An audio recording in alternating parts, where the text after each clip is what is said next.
kaunti lang pong backgrounder, ito ho bang mga taxi operators diyan sa area po ng ating NAIA, ito ho ba ay mga concessionaire ngayon? Ito pong na-involve sa kontrobersya ng overcharging? Manong Ted, if we get it correctly po, no, hindi po sila part ng accredited transport natin sa loob ng terminals po.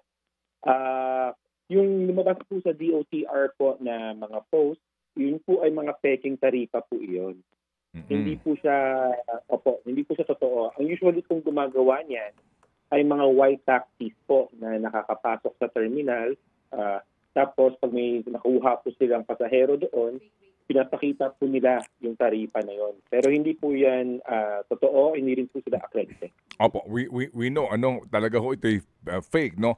Pero just to educate us, ano ba ho ang panuntunan ng MIAA diyan sa mga taxi airport na yan na ating nakikita? Anong kulay nila at paano po ba sila nakakapag-operate diyan? Ano ho ba ang inyo pong regulasyon? Okay po. Manong Ted, meron po tayong tinatawag na yellow taxis. Ayan po yung merong metro, no? So, kasama po iyan sa accredited natin. Yung mga naka-flat rate po, ang tinatawag nating coupon, yan po yung merong mga booth sa loob ng ating terminal. So, yung mga white taxis naman po, technically po kasi hindi po dapat sila nakakapasok sa arrival area ng walang pasahero. Ang nangyayari lang po talaga, nakaka-pick up po sila sa ating terminal. Kasi po, pag meron hong hinahatid sa departure, yung mga white taxi, usually ho, yung mga naghahatid, masakay din po sila doon. O meron po tayong mga pasahero na umaakyat sa departure area at doon po sumasakay ng mga white taxi. Pero po, para sa kaalaman lang po ng lahat, yung mga yellow and yung mga coupon taxis po natin, they are accredited and they are licensed by MIAA and LTFRB din po.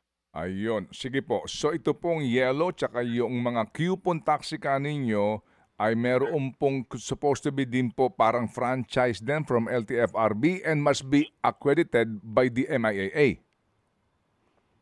Yes po, Manong Ted, no? Okay. Currently po kasi, NNIC na po yung nag-a-accredit sa kanila. Ayun. Pero nung hindi ko din po, with us, meron po silang accreditation with MIAA.